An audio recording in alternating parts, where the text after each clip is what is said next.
상품과 화폐 강의를 담당한 성대현입니다. 반갑습니다.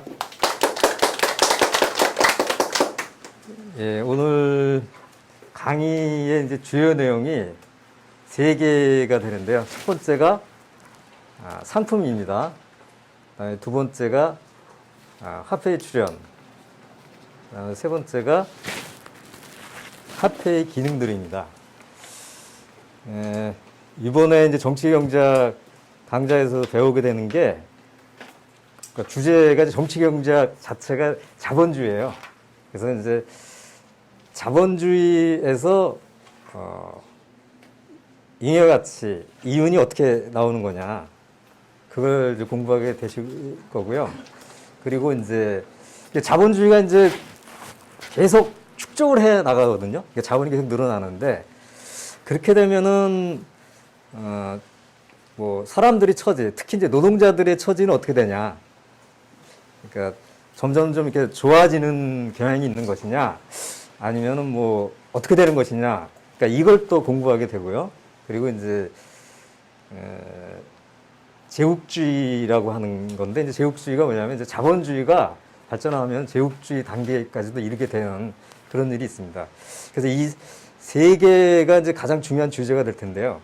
근데 오늘 이제 공부하시는 내용은 이걸 제대로 알기 위해서는 자본주의의 가장 기본 단위가 되는 상품을 우선 알아야 됩니다. 그래서 이제 상품부터 시작을 하는데요. 그 자본주의 생산 양식이라고 하는 게, 자본주의 생산 양식이 지배하는 사회. 그러니까 지금 우리가 살고 있는 사회가 자본주의 생산 양식이 지배하는 사회거든요. 그러니까 여기에서 이제 사회 부가 있어요. 우리가 부가 있는데, 부는 상품이 반대한 집적으로 나타난다는 거죠. 그래서 가장 이제 기본적인 단위가 상품이 되게 되는데, 근데 이 상품은 사실 경제학에서 이제 중요한 그 개념이기도 하지만, 우리가 일상적으로 듣는 얘기죠. 우리 뭐 상품을 산다, 저건 상품이다, 이렇게 다 얘기를 하잖아요. 근데 상품은 간단하게 이제 제가 이렇게 미리 적어놓은 부분이 있는데, 상품은 교환을 위해 생산하는 노동 생산물을 얘기하는 것입니다. 그래서 아주 간단하게 우선 이렇게 볼 수가 있어요. 그런데 이제 우리가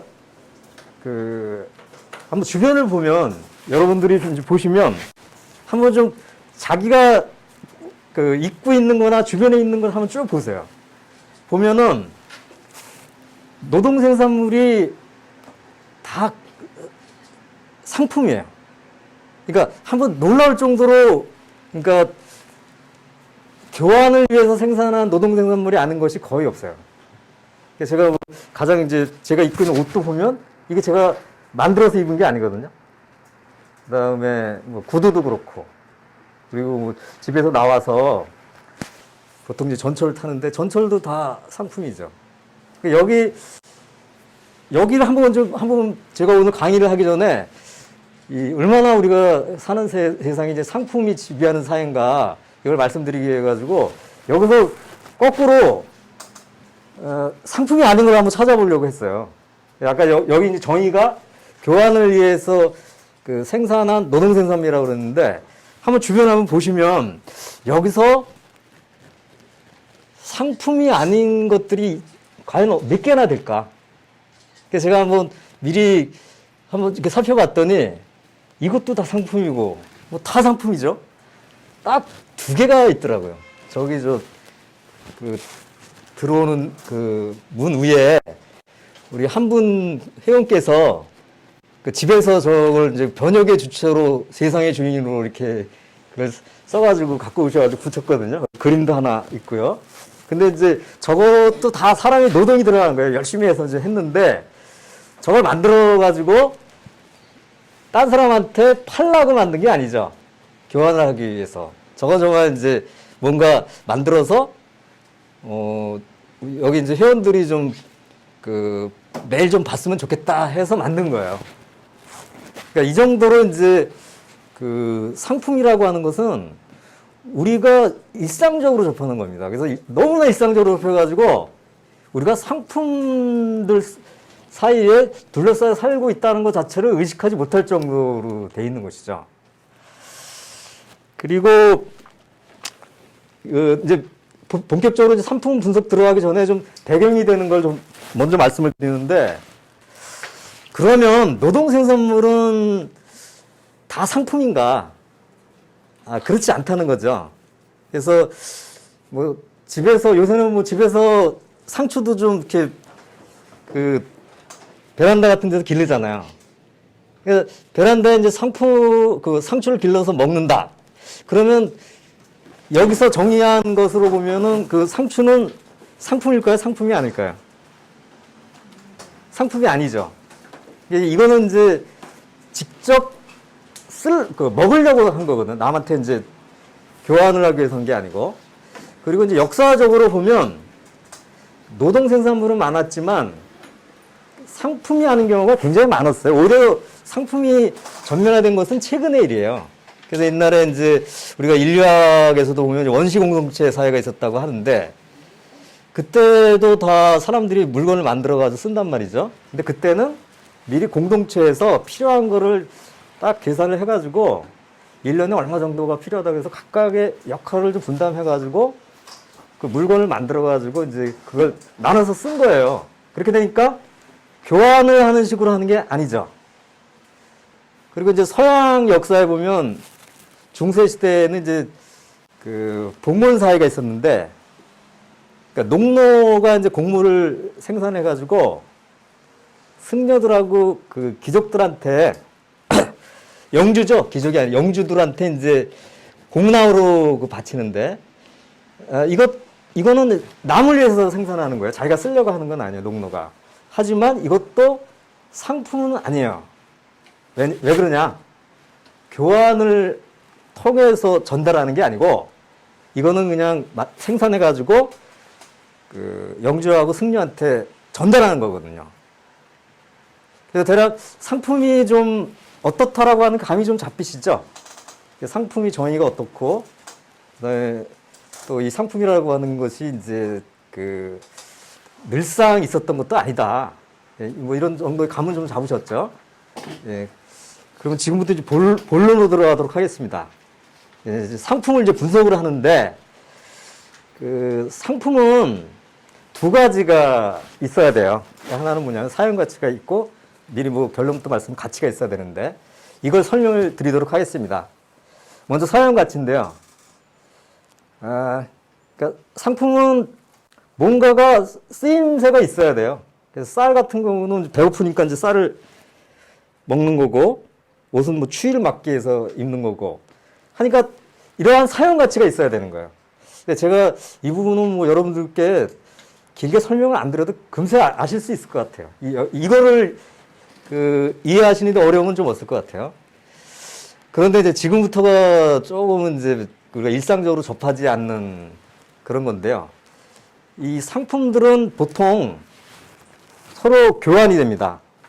교재에 제가 이제 그냥 예를 드는 게, 일코토의 밀은 X라인 구두약, Y라인 명조, Z라인 금과 교환된다.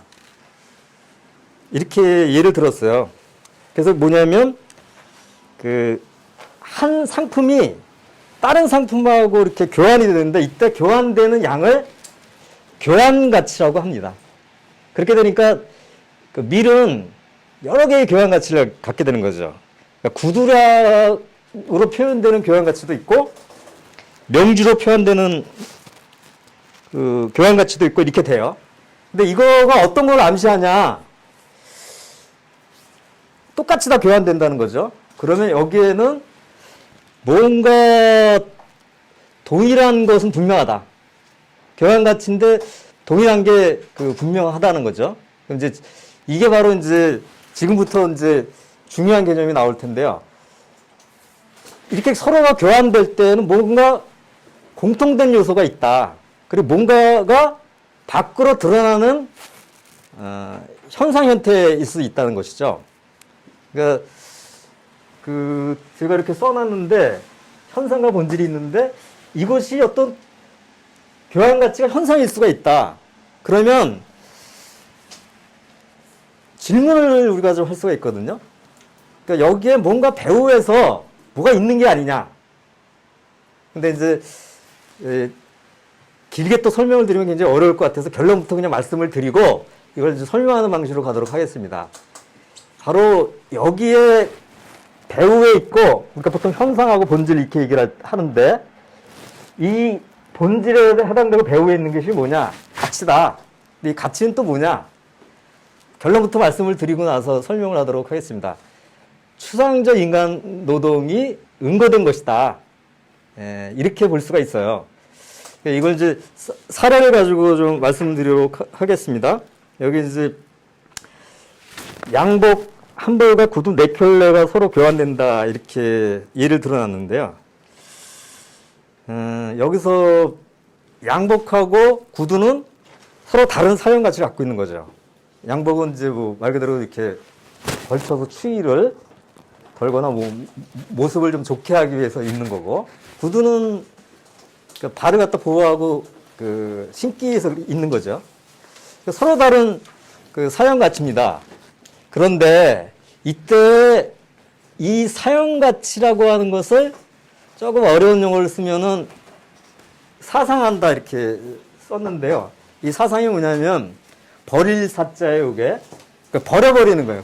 그래서 요건 좀 어려운데 뒤에 이거 같이 이해를 하시면 어렵지 않으실 거예요. 이게 뭐냐면 무시해버리는 거예요. 그러니까 뭐냐면 양복하고 구두를 그 사용 가치를 무시하면 뭐가 남는가? 그러니까 노동 생산물이라는 것만 남는 거죠. 요건 좀 이해가 되시죠? 그러면 노동 생산물이라고 하는 것이 남는데 여기서 또 똑같은 현상이 또 나타날 수 있다는 거예요. 그러면 양복을 만드는 노동은 이제 재봉이라고 이제 보통 재봉한다고 그러고, 이제 구두를 만드는 건 이제 구두 제조, 이렇게 얘기할 수 있겠죠. 그러면 이때 노동의 유용한 성격도 무시된다는 거예요. 그러니까 남는 건 뭘까? 그러니까 동일한 인간 노동이 있다. 인간 노동이 있다라고 하는 것만 남는다는 것이죠. 그걸 이제 추상적 인간 노동이라고 합니다. 근데 이 추상적 인간 노동이 은거된 거. 이게 이제 추상적 인간 노동으로 이제 환원이 되는데, 이것이, 그러니까 노동이 이제, 가령 이제, 양복을 만드는 재봉을 하면 계속 노동을 하죠. 재봉사가. 그러면 그 노동이 들어가서 어떻게 되냐면, 천이 조금씩 변해서 뭐가 되죠? 양복이 되는 거죠. 이거를 이제 개념화를 하면 뭐라고 할 수 있냐면, 노동이 차곡차곡 들어가서 어떤 물질적 형태로 은거가 됐다는 거예요. 그것이 뭐냐? 바로 가치라고 하는 것이죠. 가치. 그래서 이게 무슨 요약을 하면 이렇게 되는 거예요. 각각의 다른 사용 가치가 있는데 이거를 사상에서 무시해버리면 남는 것은 노동생산물인데, 그 노동생산물을 이제 달리 표현하면 동일한 인간 노동. 동일한 인간 노동을 또 이제 추상적 인간 노동이라고 또 쓸 수가 있어요. 추상적 인간 노동이 은거된 것이다. 그리고 이 추상적 인간 노동이라고 하는 것은 어떤 사회적 실체라고 하는 것이죠. 사회적 실체가 은거된 것이다. 그러니까 뭐 설명을 짧은 시간에 말씀드렸지만 핵심은 다 말씀을 드린 거거든요. 그러니까 어떻게 되냐면 상품들이 사용 가치가 있는데 서로가 사용 가치들끼리 서로 교환된단 말이죠. 그것이 교환 가치인데 이것이 배후에 뭐가 있는 것이냐, 가치가 있는데 그것이 가치라고 하는 것이 뭐냐면 추상적 인간 노동이 은거된 것이다. 네, 조금 더 좀 보충해서 말씀드리면, 아까 이제 제가 우리가 사는 자본주의 사회에서는 보면 노동 생산물이 거의 다 상품이라고 그랬죠. 그렇게 되니까 어떻게 되냐면 자본주의에서 그 사회에서는 무수히 많은 상품들이 있는데 그 상품을 생산하는 각각의 노동들은 다 서로 다른 사용 가치를 만들어내요. 하지만 거기에 공통적인 요소가 있다. 그래서 똑같은 것들이 있는데 그게 뭐냐면 어떤 사회적으로 보면 총 어떤 노동이 있는데 그 노동들이 동일한 노동들이 각각의 부분에 들어가서 응고돼 있다는 것이죠. 그렇게 돼서 이제 사실상 어떤 그 사회적 실체라고 할 수 있는 추상적 인간 노동이 응고돼 있는 것이다. 이렇게 말씀을 드릴 수 있습니다. 근데 이 부분이 정치경제학에서 쉬운 듯 하면서 상당히 어려운 부분이에요. 제가 이제 강의를 하다 보면 그때는 다들 이해가 되신 것 같은데 나중에 보면 한 시간이 좀 지나서 교환 가치와 가치가 어떻게 차이가 나냐 이렇게 말씀을 한번 여쭤보면 대체적으로 조금 좀 어려워하시더라고요. 그러니까 같은 거 아닌가? 교환 가치나 가치나. 그런데 교환 가치와 가치는 다르다는 것이죠. 그러니까 교환 가치는 뭐냐? 그냥 말 그대로 상품과 상품들이 교환되는 그냥 비율일 뿐이에요. 그런데 그것을 가능하게 하는 것은 배우의 똑같은 가치가 있기 때문에 그렇다. 그래서 이렇게 칠판에 표현을 해놨는데 개념을 이렇게 잡으시면은 좀 이해도 좀 쉬우시고 기억도 좀 잘 되실 것 같아요. 어떤 교환 가치라고 하는 것이 현상으로 나타난다는 것이죠. 상품 생산자들이 계속 서로 간에 일정한 비율로 교환이 되니까. 그런데 그것이 가능한 것은 바로 배우의 추상적 인간 노동이 응고된 가치가 있기 때문에 같은 것이 있기 때문에 그렇다. 예? 예, 이렇게 좀 정리를 좀 하도록 하겠습니다. 넘어가기 전에 제가 이제 응고란 얘기를 많이 썼어요. 응고. 여기 보면 이제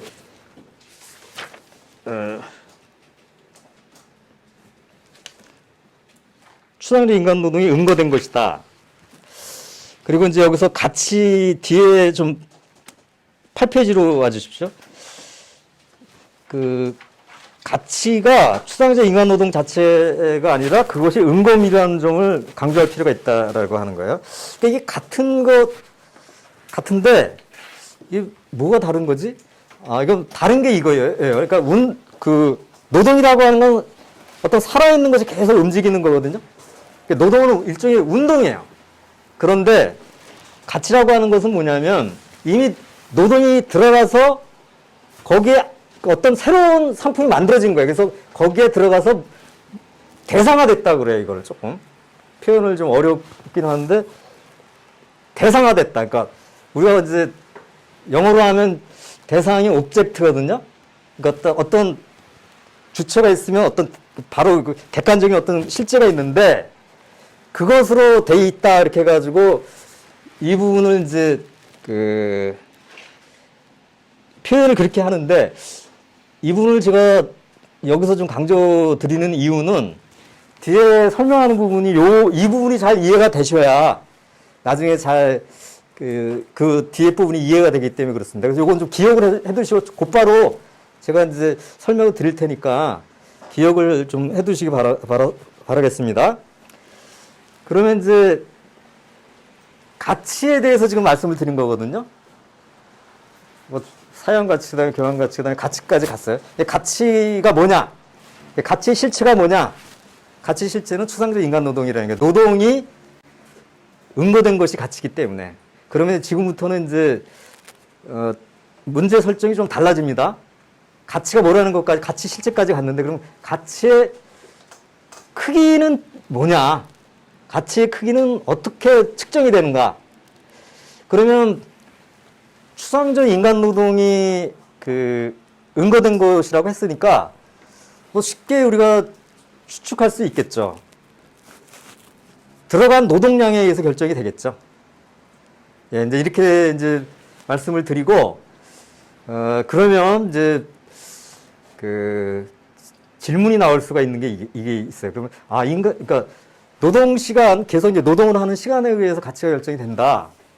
그러면 이게 가령 좀 굉장히 좀 게으름을 피우거나 좀 이렇게 기술이 좀 떨어진 사람이 하면 똑같은 상품을 만들어내도 그럴수록 가치가 더 많을 수 있는 거 아니에요? 그러니까 똑같은 그러니까 양복을 만들어내는데 한 사람은 뭐 하루에 한 2개씩 만드는데 어떤 사람은 좀 기술이 떨어지고 한 겹밖에 못 만들면 그러니까 사실 첫 번째 사람은 양복 하나 만드는데 한 반나절이 걸리는 거잖아요. 근데 두 번째 사람은 거의 한나절이 다 걸리는 거죠. 그러면 그 양복의 가치는 뒷사람이 더 커야 되겠죠. 근데 이게 여러분들 이제 이렇게 말씀드리면 이게 이해가 잘 안 가시죠? 그러니까 이런 일이 벌어지겠는가? 시장에서 그렇게 되지 않겠죠?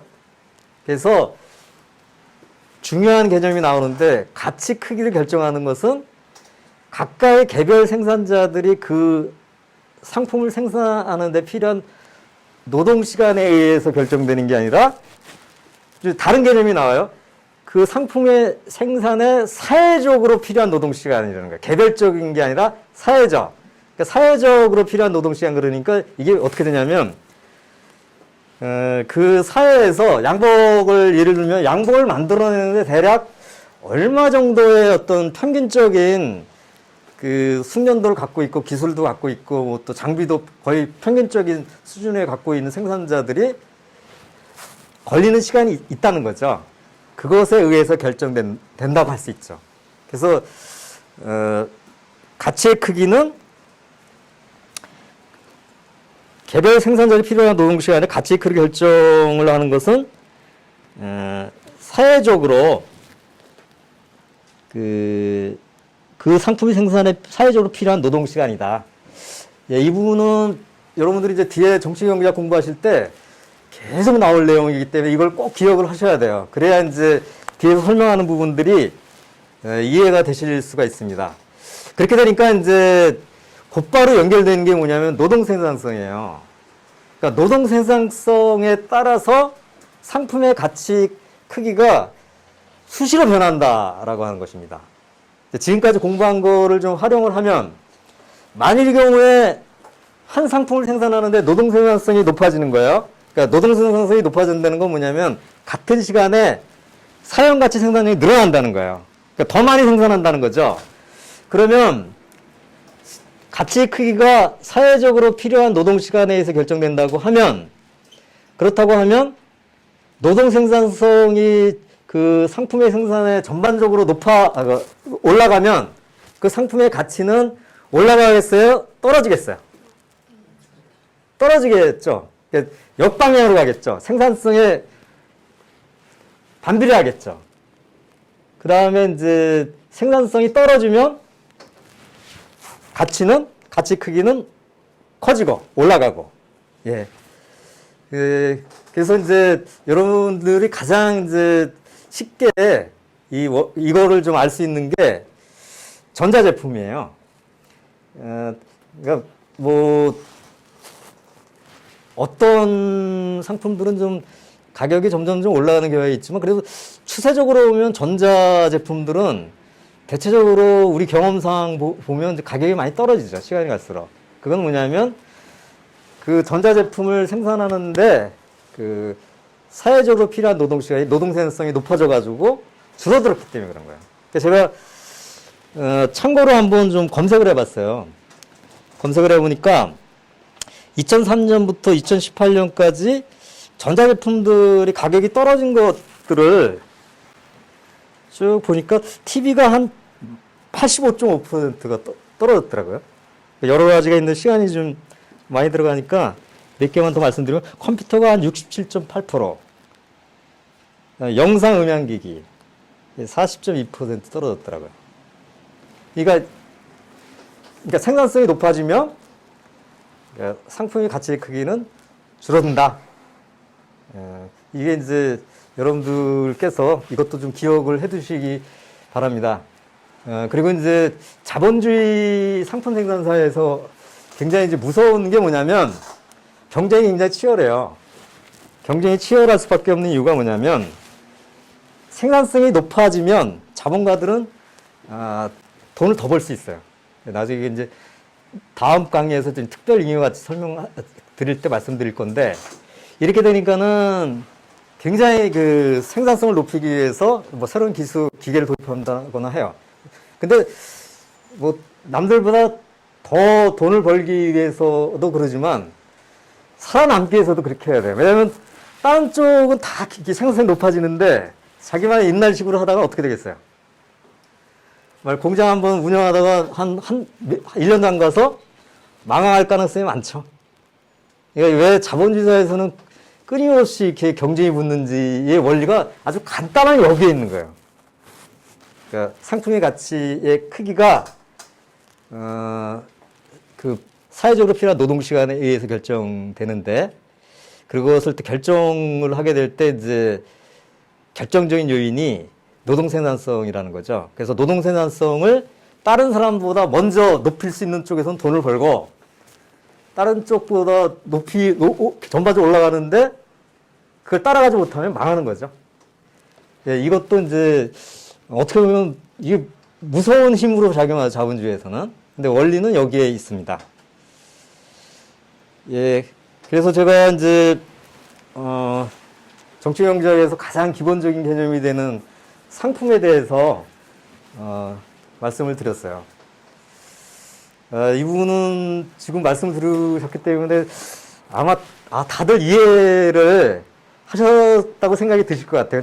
다시 한번 나중에 복습하실 때 생각을 해보셔야 돼요. 이게 이제 두고두고 뒤에서 이제 계속 나올 거거든요. 이 부분이 이해가 되셔야 이제 다음번에 뭐 잉여가치 생산이나 상대적 잉여가치 생산 이런 부분들이 이해가 되실 거예요. 그래서 오늘 가셔서 꼭 복습을 하시길 좀 바랍니다. 다음에 상품에 대해서 말씀을 드렸어요. 상품이 두 요소에 대해서.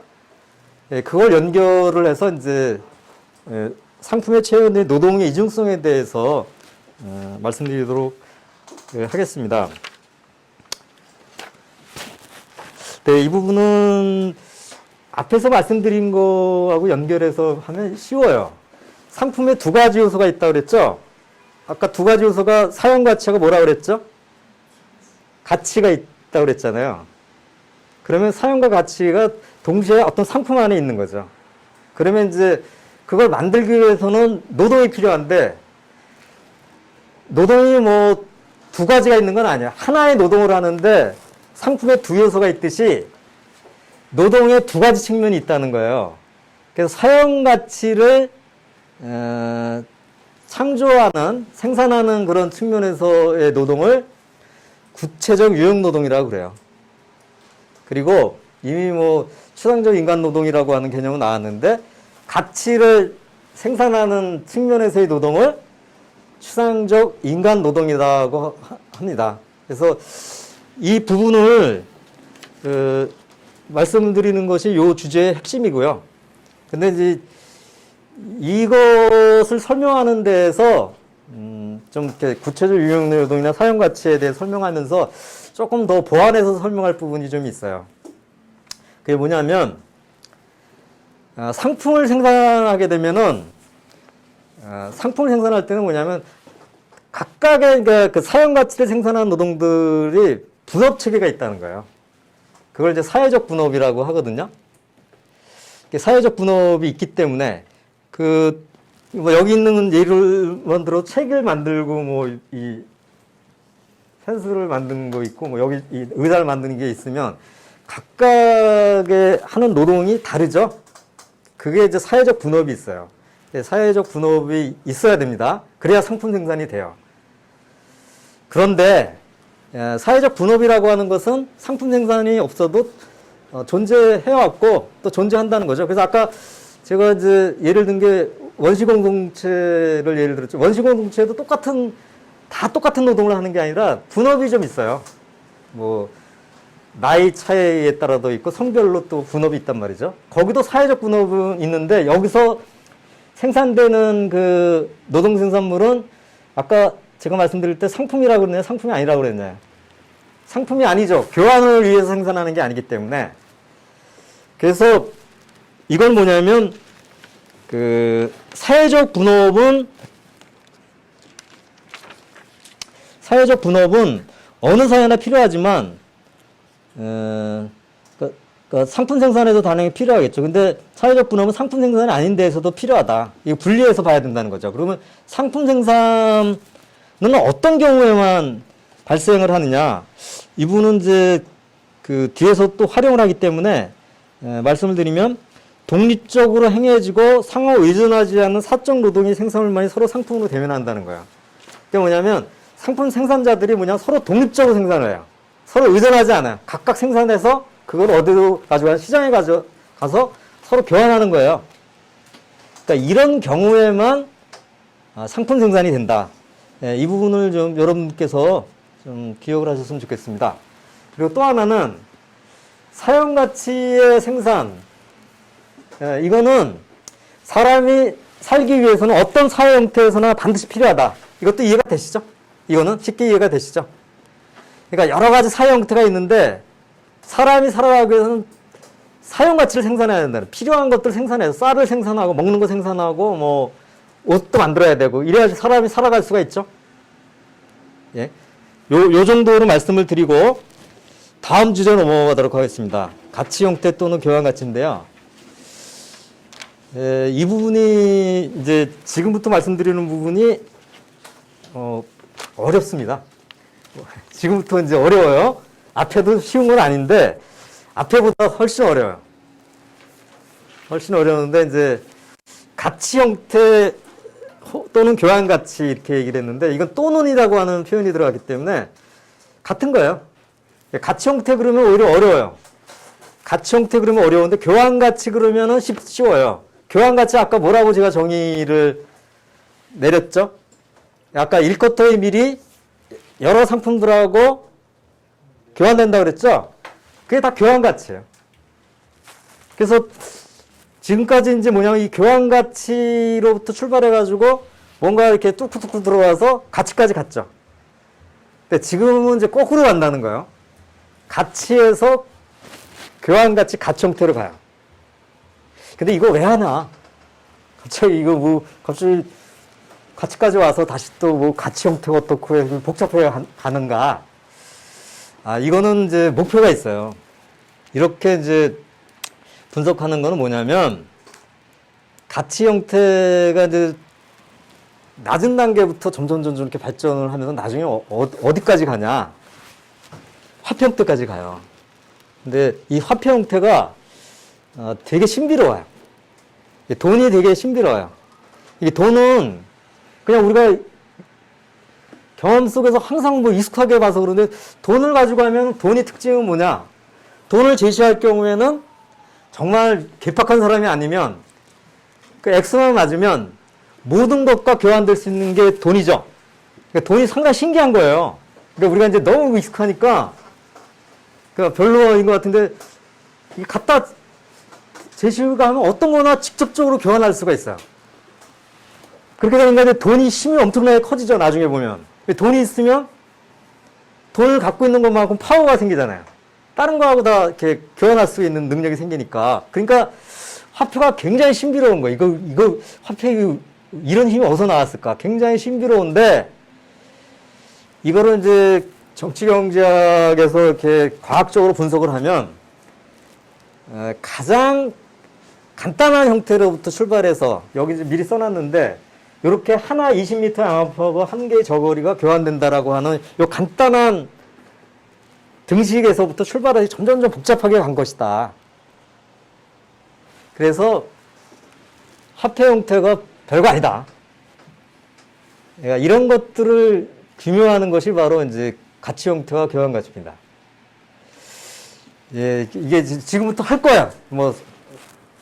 설명을 앞으로 할 거니까, 그런 거를 하려고 하는 거구나. 여기서. 이렇게만 생각하시면 돼요. 근데 이제 지금부터가 이제 앞에서 공부한 것과 연결해서 굉장히 중요한데요. 상품의 가치가 있다고 그랬잖아요. 그리고 가치를 결정하는 것은 그 상품의 생산에 필요한, 사회적으로 필요한 노동시간에 의해서 결정된다고 그랬죠. 그러면, 그냥 제가 이게 그냥 편의로 하는 예니까 이걸 양복이라고 생각하고 양복 하나를 만드는데 하루가 걸린다. 한 8시간 걸린다. 그 8시간의 노동이 응고돼서 그 양복의 가치가 결정됐다 이렇게 볼 수 있어요.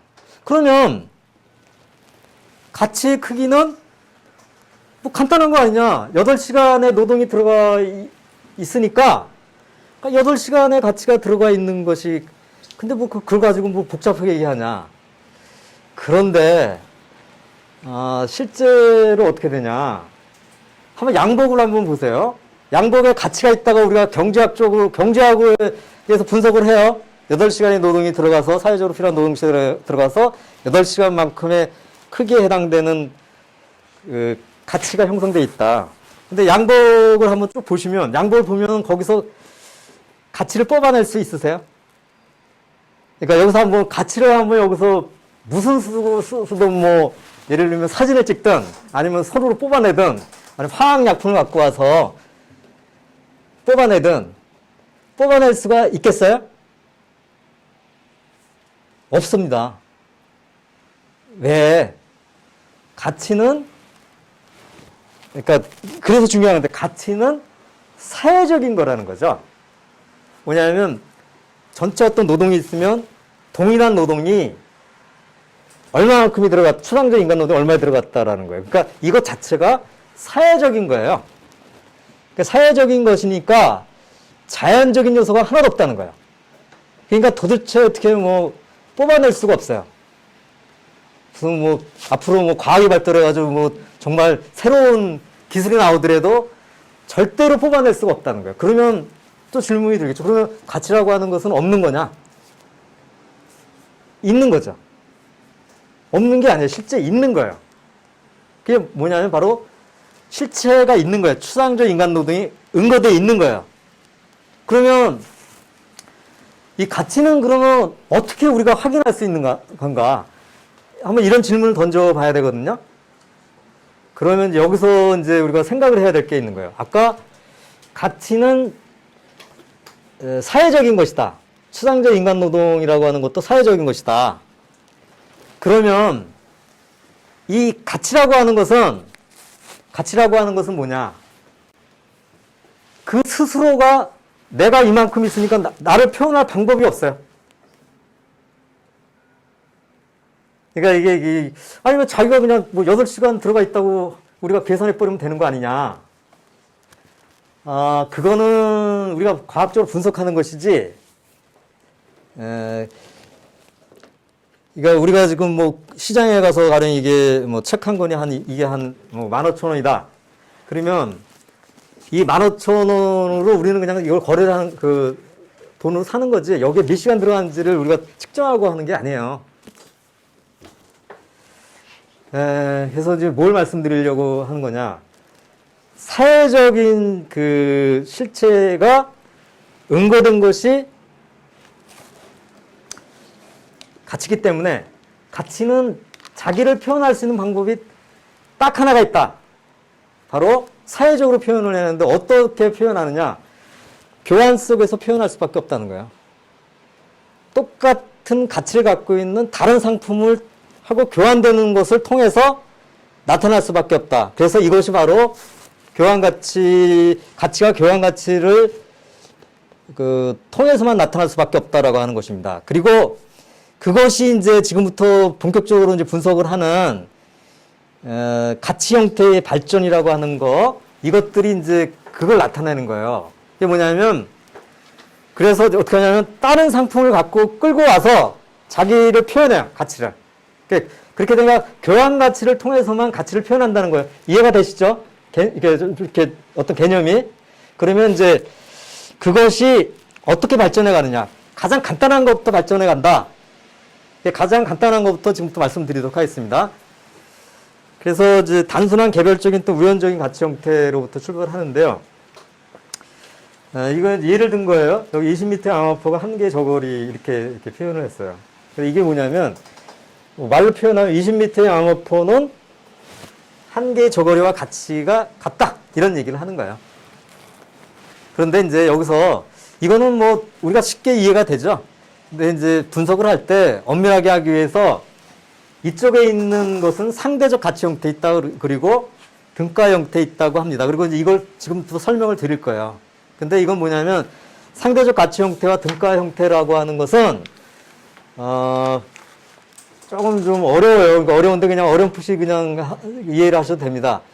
이게 이제 변증법에서 얘기하는 대립물의 투쟁과 통일이라고 할 수 있는데, 이 서로가 있어야지만 존재할 수 있어요. 근데 또 서로가 또 서로를 배제해요.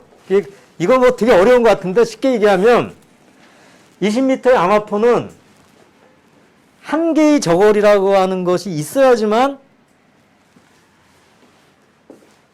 그러니까 이런 위치에 있는 그 저거리가 있어야지만, 자기 가치를 표현해주는 이런 것이 있어야지만 상대적 가치 형태가 가능하다는 거죠. 그리고 이게 이제 의전이에요. 서로 상호 의전. 그다음에 이제 만일의 경우에 이런 일이 이제 발생을 20m의 암호포를 그냥 20m의 암호포다 이렇게 해버리면, 여러분들 한번 20m의 암호포는 20m의 암호포하고 가치가 같다 이렇게 한번 얘기를 해버리면, 이게 되게 비합리적, 좀 약간 바보 같은 소리가 되는 거예요. 비합리적이라기보다는 이게 무슨 얘기냐. 그러니까 20m의 암호포가 자기와 같이 같다 그러면 아무런 얘기를 안 하는 것이죠. 이렇게 되니까 뭐냐면, 하나의 상품이 상대적 가치 형태에 있으면서 등가 형태에 있을 수는 없다는 거죠. 그래서 이제 이렇게 설명을 좀 드리고 각각에 대한 설명으로 가도록 하겠습니다. 그러니까 여기서 이제 다시 한번 말씀드리면, 20m의 암호포가 자기의 가치를 표현하기 위해서 한 개의 저거를 끌고 와서 나랑 같다 이렇게 표현을 해서 자기 가치를 표현한다는 거예요. 그러면 이제 여기 상대적 가치 형태에 대해서 설명을 드리도록 하겠습니다. 20m 암호포가 이제 이렇게 등식으로 했는데, 먼저 봐야 될 부분은 뭐냐면, 각각의 이런 부분들을 보기 전에 등식이 붙었다는 거죠. 암호포하고 저거리가 같다. 이건 뭐냐면 앞에서 배운 것처럼 뭔가 똑같다는 거예요. 가치일 때는 똑같다. 그래서 상대적 그 가치 형태에 있는 암호포는 자기의 모습으로 그냥 있으면서 여기에 저거리라고 하는 거에 상형 가치를 끌고 와서 나는 저거리하고 가치가 같다, 같은 어떤 질이 있다라고 하는 것을 표현했다고 할 수 있어요. 이렇게 말씀을 드리고, 근데 여기 보면 이제 이런 단위가 들어갔잖아요. 한 개, 20m 암호포하고 한 개의 저거리 이렇게 됐는데, 이거는 이제 양적인 표현이 되는 거야. 여기에는 똑같은 게 있을 뿐만 아니라 같은 가치가 있다. 여기까지도 그렇게 어렵게 보지 마세요. 지금부터 이제 설명하는 거를 이해하시면 이게 의미가 좀 더 분명해지실 것 같아요. 근데 만일 경우에 이제 이렇게 돼서 20m의 암호포하고 한 개의 저거리가 이렇게 등식으로 놔뒀다. 그러면 여기에는 똑같은 그러니까 노동 시간이 들어가 있는 것이죠. 그러면 만일 경우에 이제 생산성 변동이 생길 수 있잖아요. 지금하고 계속 같은 조건으로 가는 게 아니라, 만일의 경우에 어떤 생산성 변동이 일어나면 어떤 일이 발생할 수 있는가. 그래서 여러 가지 경우를 들 수가 있어요. 근데 수학에서 보면 여러 가지 경우가 들 수 있는데, 그거 다 하다가는 뭐 1시간 이상 가겠죠. 그러니까 여기서 다 하질 않고 맨 앞에 있는 거 하나만 하겠습니다. 여기 페이지 12페이지 보면 암호포의 가치는 변동하는데 저거리 가치는 불변인 경우를 살펴보도록 하겠습니다. 예. 20m 암호포가 한 개 저거리 이렇게 돼 있어요. 그런데 만약 이제 암호포의 가치가 생산성이 높아져가지고 한 2배가 됐어요. 생산성이 2배가 돼서 그렇게 되면은 20m 암호포의 가치는 생산성이 2배가 되면, 아까 이제 그 생산성 개념 갖고 설명을 드렸죠. 20m 암호포의 가치는 어떻게 될까요? 그러니까 생산성이 2배가 됐으니까 가치가 크게 반으로 뚝 떨어지죠. 이게 뭐냐면 20m 암호포 가치가 반으로 뚝 떨어지면 어떻게 되냐면, 교환될 때 한 개의 저거리하고 교환될 수가 없게 되죠. 그렇게 되니까 한 개의 저거리하고 교환되려면 40m 암호포가 필요하죠. 거꾸로 20m 암호포 생산성이 떨어져버렸어요. 그래서 생산성이 반으로 뚝 떨어졌어요. 그럼 20m 암호포는 여기에 들어가 있는 가치는 2배가 되는 거죠. 그렇게 되니까 한 개의 저거리하고 교환되는 게 아니라 두 개의 저고리가 교환되게 되겠죠. 좀 이해가 되시죠? 그래서 뭐냐면 이제 그 상품들이 교환되는 비율은 겉으로 드러나는 것만 봐서는 가치의 변동을 그대로 반영하는 것이 아니라는 거예요. 그러니까 상대적으로 표현될 수밖에 없기 때문에 여러 가지 경우가 있을 수 있다. 그러니까 이렇게 말씀을 좀 드릴 수 있습니다. 그 다음에 이제 등가 형태로 넘어가도록 하겠습니다. 지금 상대적 가치 형태 설명드렸는데 등가 형태. 이 등가 형태는 되게 어려워요. 저도 뭐 처음에 정치경제학 공부할 때 이 등가 형태가 이렇게 쉽지가 않더라고요. 이 등가 형태는 뭐냐면 여기에 들어가는 저고리가 20m 암호표의 가치를 표현해 주는 거예요. 그게 뭐냐면 이거는 자기의 저고리라고 하는 모양을 그대로 갖고 있으면서 일종의 가치를 표현해 주는 그런 그 역할을 해요. 그래서 직접 교환될 수 있어요. 근데 이제 이 부분을 말씀드리면 좀 그럴 것 같다. 뭐 그런 얘기 같다. 잘 이해가 쉽게 안 올 수가 있는데 만약에 이제 앞에 말씀드렸듯이 이것이 쭉 발전하면서 화폐 형태까지 가거든요. 그래서 이걸 화폐라고 한번 상상을 해보면 쉽게 돼요. 그러니까 뭐냐면 이것이 뭐냐면 여기에 들어가 있는 것은 자기가 어떤 다른 상품들의 가치를 표현해준다. 표현해주고 직접적으로 이거와 교환될 수 있는 능력이 있는 것으로 그렇게 돼서 이제 어떻게 되냐면 조금 이 부분 어렵습니다. 제가 가치 형태 부분은 어렵기 때문에 여러분들이 한 번 듣고서 오늘 다 이해하시면 거의 천재시거든요.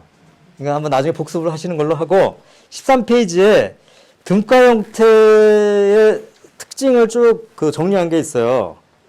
그래서 뭐냐면 여기 저고리 자체의 현물 형태는 사용 가치거든요. 그런데 이런 사용 가치 자체가 암호표의 가치를 표현해주는 가치 형태로 된다는 거예요. 나중에 보면 이제 금 같은 경우가 금 모습 자체로 다 가치를 표현해주거든요. 다른 상품. 그렇게 생각하시면 쉬워요.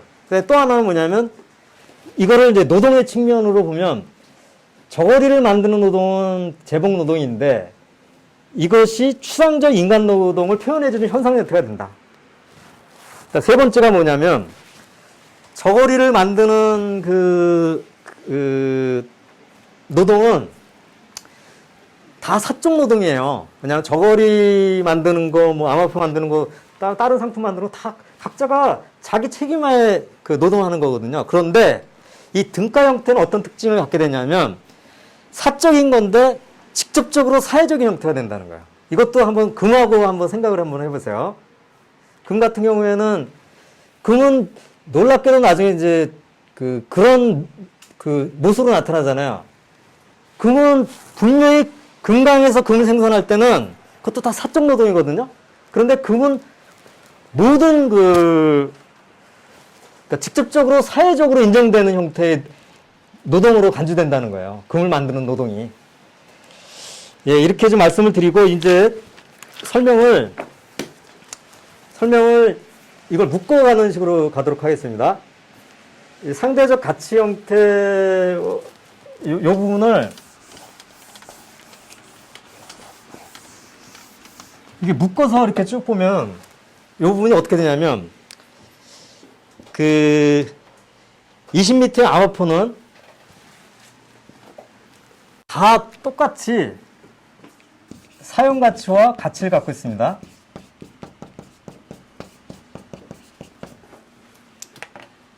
그 다음에 저고리도 사용 가치와 가치를 갖고 있어요.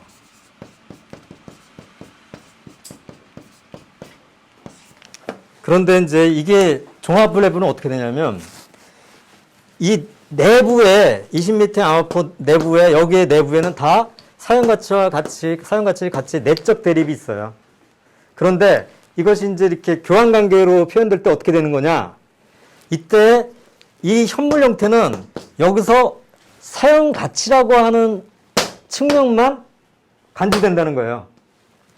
그리고 이쪽에서는 뭐냐면 이 한 개의 저고리가 가치 형태로서만 간주된다는 거예요. 그래서 어떻게 되냐면 상품 내부에 있는 내적 대립이 바로 이렇게 하나의 상품은 사용 가치로만 나타나고 하나의 상품은 가치 형태로만 나타나는 내적 대립으로 표현된다. 이거 무슨 얘기냐면 계속 이제 상품들은 교환 관계 속에서 이렇게 가치가 표현되게 되는 식으로 갈 수밖에 없다라고 하는 것을 함축하고 있습니다. 예, 이렇게 말씀드렸는데 쉬운 내용은 아니에요. 그리고 가치 형태에서 가장 어려운 부분이 단순한 게 가장 어렵습니다. 근데 지금부터 빨리빨리 이제 진행을 좀 하도록 하겠어요. 제가 이제 가치 형태까지 하고 좀 쉬려고 하거든요. 아까 이제 지금 설명이 뭐냐면 이 가치 형태를 분석하는 이유는 뭐냐면 가장 간단한 어떤 가치 형태부터 해서 쭉쭉 가서 나중에는 화폐 형태까지 간다. 그러니까 이런 일이 왜 벌어지는 거냐?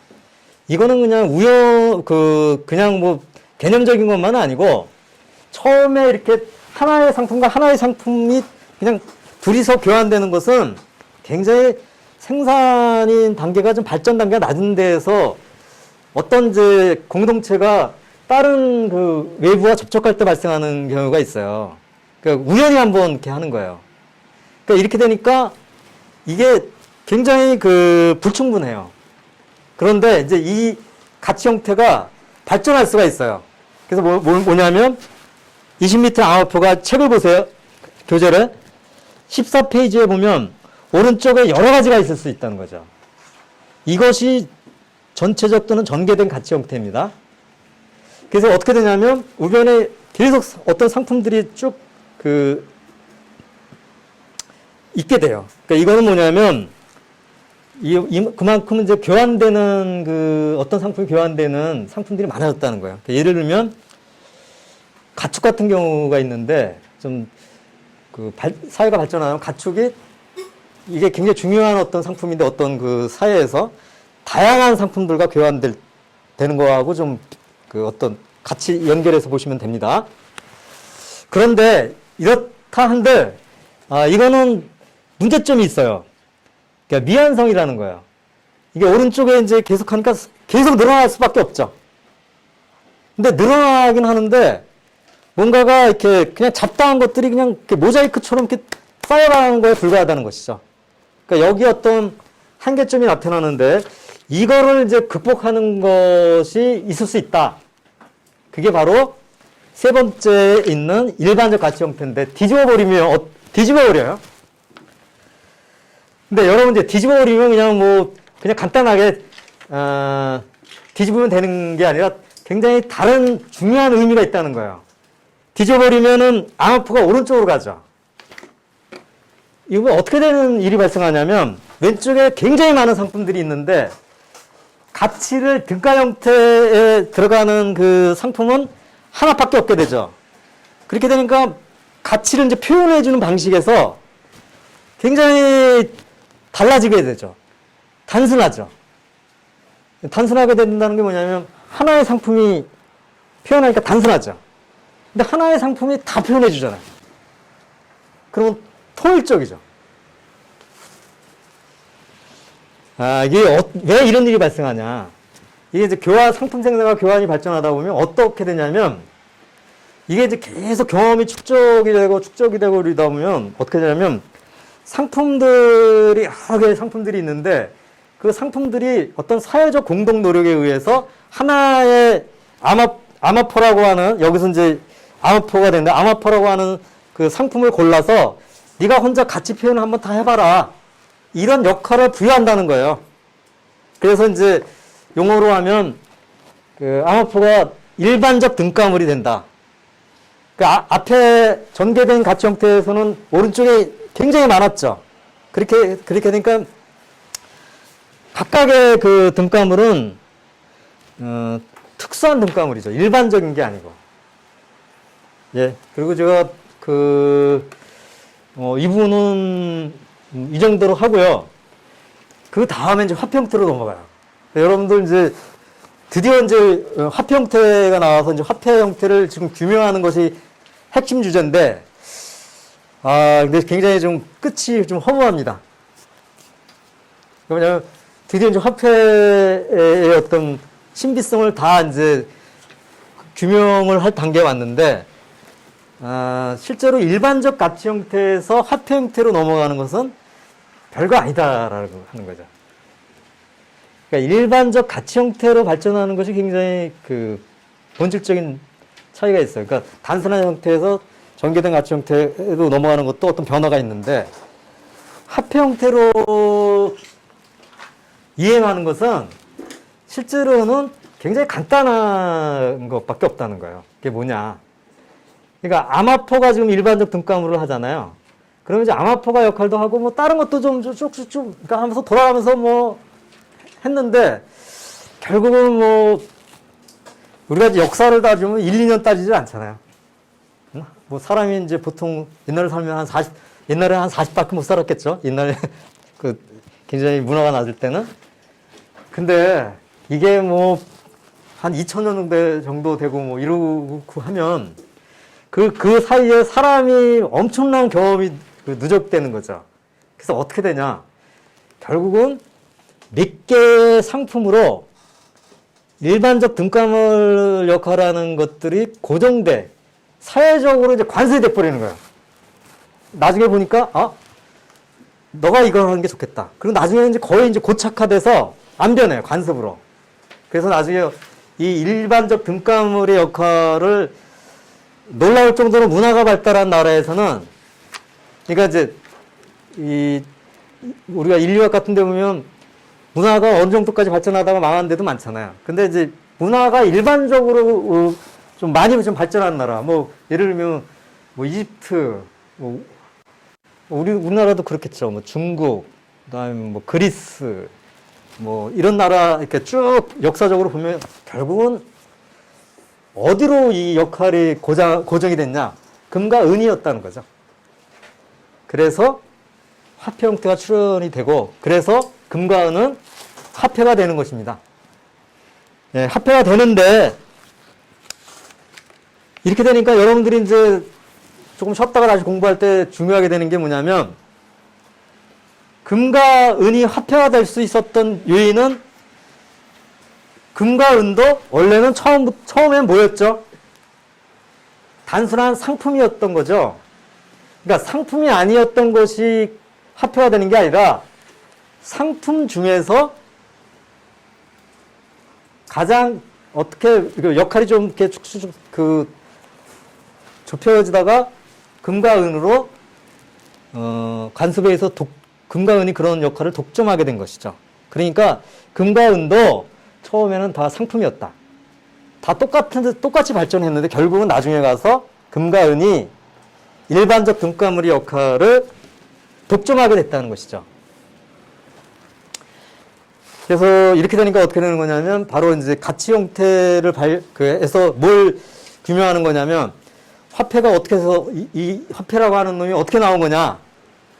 화폐라고 하는 것은 뭐냐면, 상품이 교환이 쭉 발전하다 보니까, 가장 단순한 가치 형태에서 쭉쭉 발전하다 보니까 화폐 형태가 발생하게 됐다. 그러니까 화폐가 가치 형태의 발전 과정 속에서 필연적으로 나타나게 됐다. 이렇게 되는 것이죠.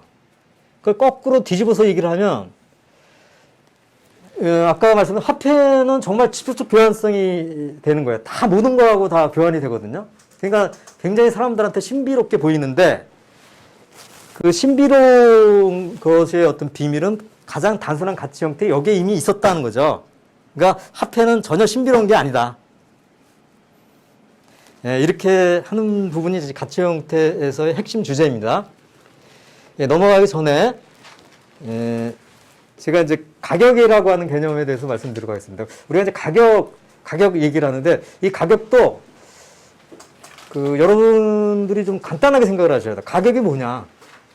가격은 굉장히 신비로운 것 같이 얘기하지만 실제는 뭐냐면, 20m 암호포 이퀄 2온스라고 했을 때 어떤 20m 암호포가 교환되는 금의 양이 바로 가격이에요. 그렇게 되니까 뭐 상품의 가치가 이렇게 높아지면 가격은 올라가겠죠. 왜 금이 가치가 고정돼 있다 그러면 교환되는 비율이 높아져야 되니까. 그러니까 이 부분도 이렇게 좀 이해를 하셔야 된다는 거예요. 간단하게. 예. 그러면 지금 제가 이제 상품에서 사용가치 가치, 그 다음에 뭐 구체적 유형 노동, 추상적 인간 노동하고 그다음에 가치 형태까지 이제 해서 중요한 내용, 핵심적인 내용들을 다 다 말씀드렸습니다. 5분 쉬었다가 다음 주제로 넘어가도록 하겠습니다. 네.